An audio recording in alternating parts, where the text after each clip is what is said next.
Bagi Isyana, dia selalu sedikit bingung. Sejak saat itu, Tama memperlakukannya dengan sangat baik.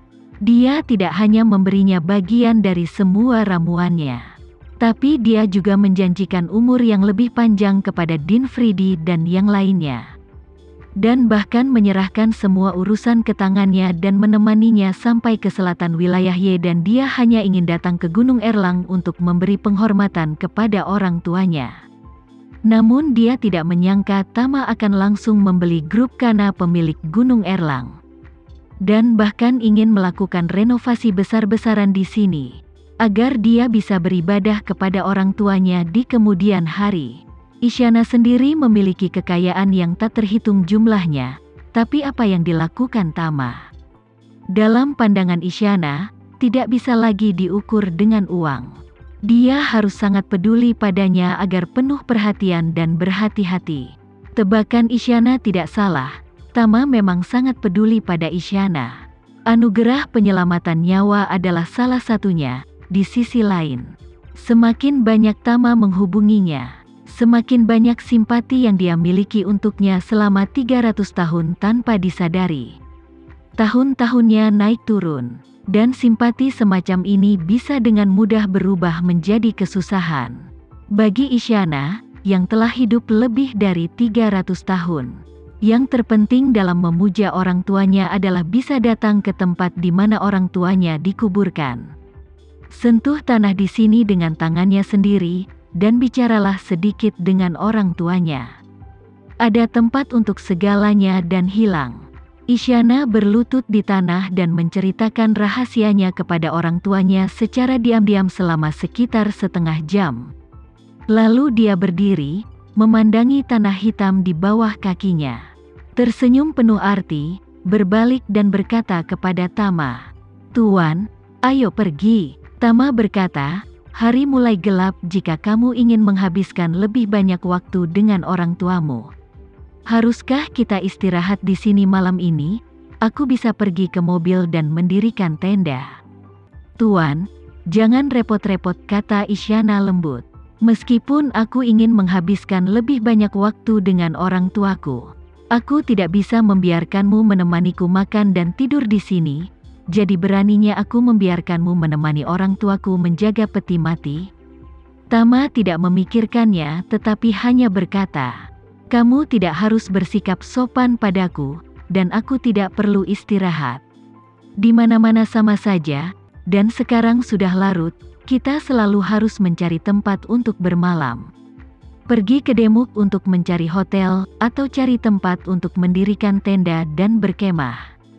Isyana tiba-tiba teringat sesuatu, menatap Tama penuh harap, dan bertanya, "Tuan muda, tempat ini tidak jauh dari Besuki, kenapa kita tidak pergi ke Besuki sekarang? Dan berkemah malam ini di tepi Danau Ranau di Besuki, tempat pohon teh Ibu Puca melewati malapetaka." Tama penuh antisipasi saat melihatnya. Segera mengangguk tanpa ragu, dan berkata, "Kalau begitu ayo kita pergi ke Besuki, jaraknya hanya 2 jam perjalanan."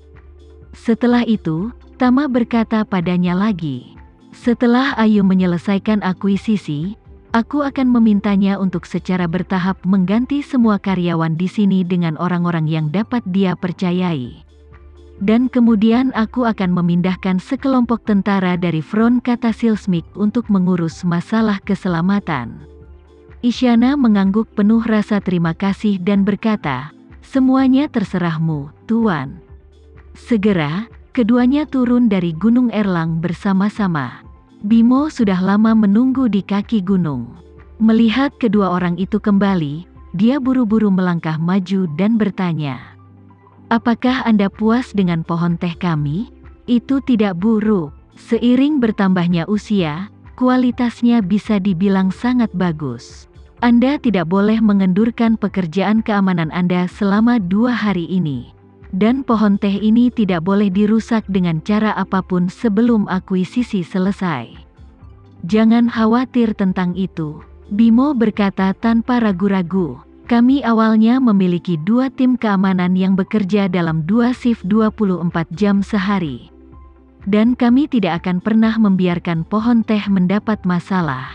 Tama berkata, baiklah, Direktur Bimo, saya serahkan pada Anda di sini, kami serahkan pada Anda. Kita berdua punya hal penting lain yang harus dilakukan, jadi kami pergi dulu.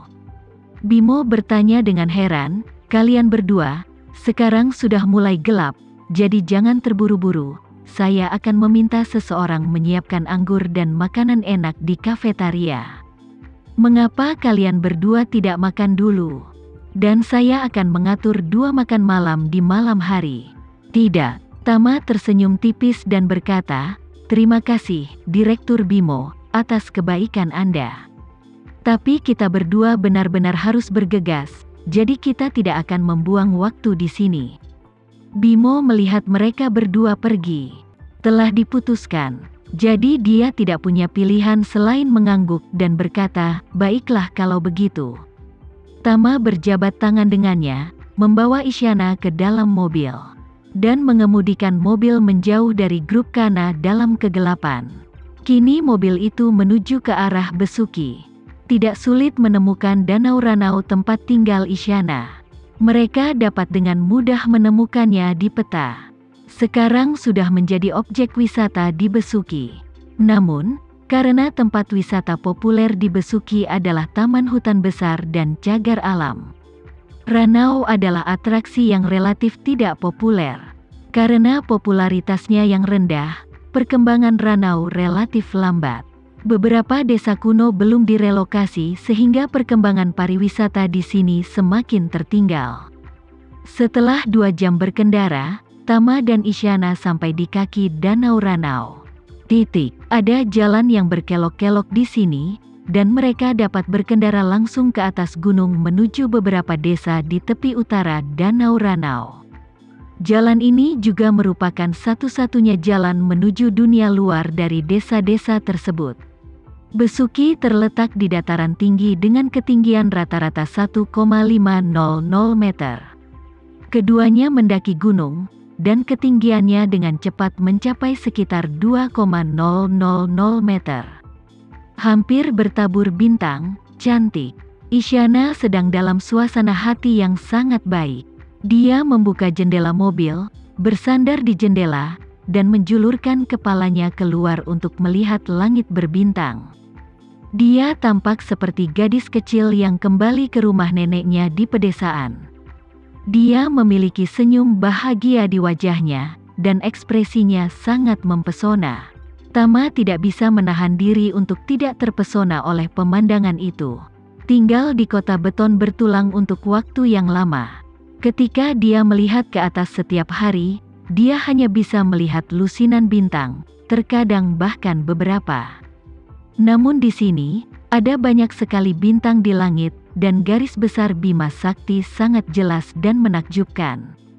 Setelah mobil berbelok tajam, Ranau yang dikelilingi beberapa gunung tiba-tiba muncul di hadapan mereka. Danau Ranau yang berkilauan bagaikan cermin, memantulkan bintang-bintang di seluruh langit. Membuat langit malam yang tenang ini tampak hidup secara tiba-tiba.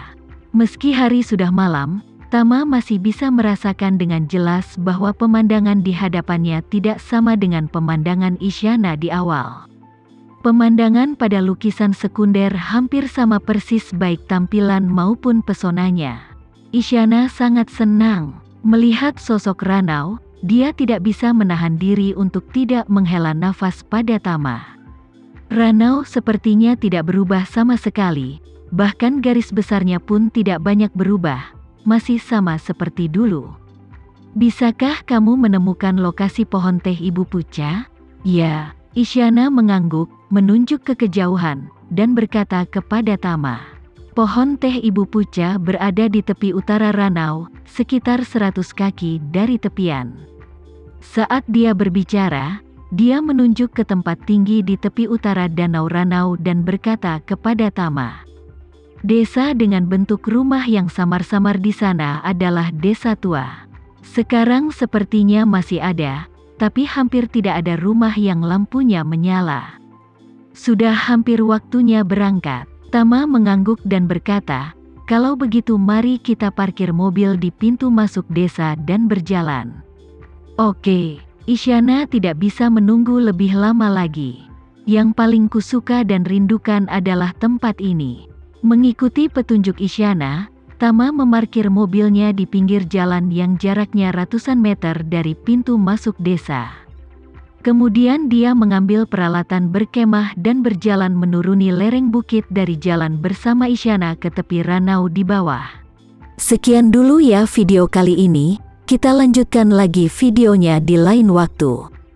Oh iya, bagaimana menurut kalian? Semoga bisa sedikit menghibur kalian semua. Untuk teman-teman yang baru nonton jangan lupa subscribe ya hehehe. Dan kalau teman-teman ada yang ingin gabung langganan bisa langsung gabung saja untuk dapat fitur yang menarik dan sedikit membantu Mimin. Terima kasih banyak sudah menonton, sampai jumpa lagi, bye bye bye.